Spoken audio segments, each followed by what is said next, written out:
شروع کرتا ہوں اللہ کے بابرکت نام سے جو بڑا مہربان اور نہایت رحم کرنے والا ہے۔ السلام علیکم پیارے ناظرین، پیارے دوستو، قارون حضرت موسیٰ علیہ السلام کے چچا یسحیر کا بیٹا تھا۔ اللہ تعالیٰ نے قارون کو اتنی خوبصورتی دی کہ اس کے حسن و جمال سے متاثر ہو کر لوگ اس کو منور کہا کرتے تھے۔ قارون بنی اسرائیل قوم میں تورات کا بہت بڑا عالم اور با اخلاق انسان تھا۔ اللہ تعالیٰ قرآن مجید میں ارشاد فرماتا ہے، بے شک قارون حضرت موسیٰ علیہ السلام کی قوم میں سے تھا، پھر اس نے ان پر ظلم کیا اور ہم نے اس کو اتنے خزانے دیے تھے جن کی کنجیاں ایک طاقتور جماعت پر بھاری تھیں۔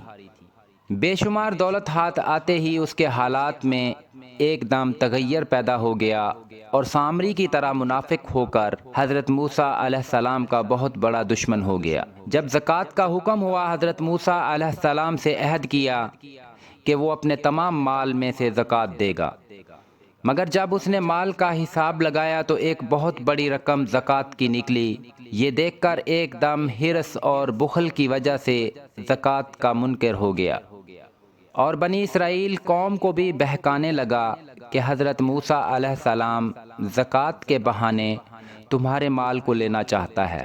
اس خبیث شخص نے حضرت موسیٰ علیہ السلام کو لوگوں کی نظروں میں شرمندہ کرنے کے لیے گندی اور گھناؤنی چال چلی۔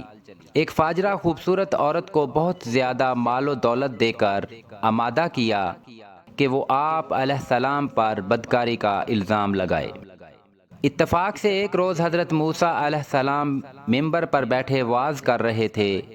ان کے گرد قوم بنی اسرائیل بیٹھی ہوئی تھی۔ قارون نے موقع پا کر اس فاجرہ عورت کو وہاں بھیج دیا اور خود بھی وہاں پہنچ گیا۔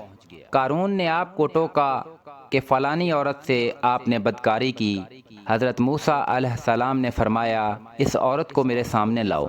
وہ عورت بلائی گئی تو حضرت موسیٰ علیہ السلام نے فرمایا، اے عورت، اس اللہ کی قسم جس نے بنی اسرائیل کے لیے دریا کو پھاڑ دیا اور آپ لوگوں کو صحیح و سلامتی کے ساتھ دریا پار کرا کر فرعون سے نجات دی، سچ کہہ دے کہ واقعہ کیا ہے۔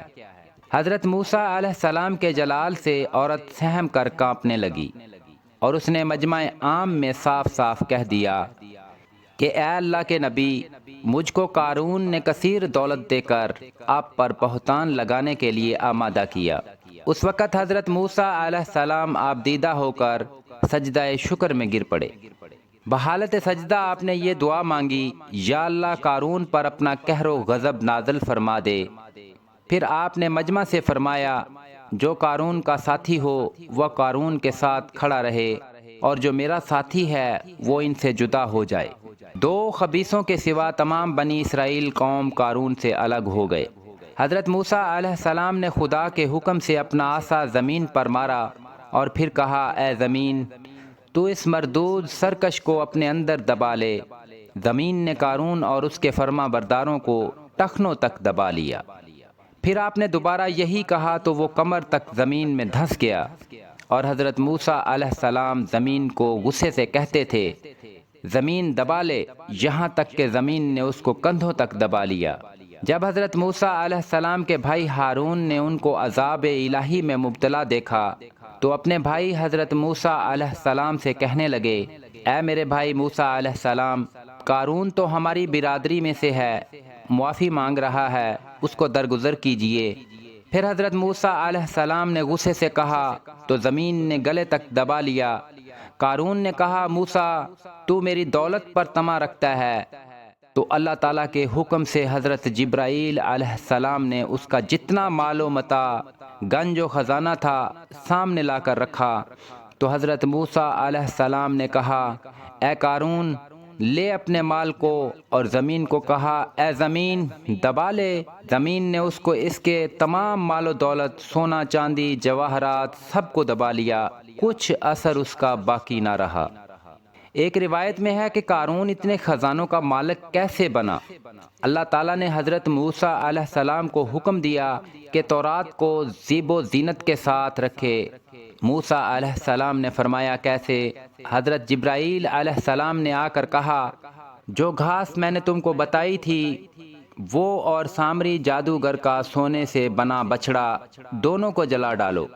دونوں کے جلانے سے جو چیز حاصل ہوگی اس کو تانبے پر رکھو گے تو سونا ہوگا، اور اگر پیتل پر رکھو گے تو چاندی ہو جائے گی۔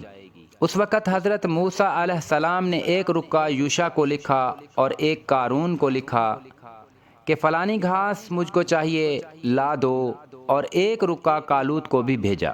تو تینوں نے مطلوبہ گھاس منگوائی تو قارون نے یوشع اور کالوت دونوں کے رکا کا عنوان پڑھ لیا، اور ان تینوں گھاسوں کو ملا کر اس نے کیمیا گری سیکھ لی اور گھر جا کر کیمیا بناتا رہا۔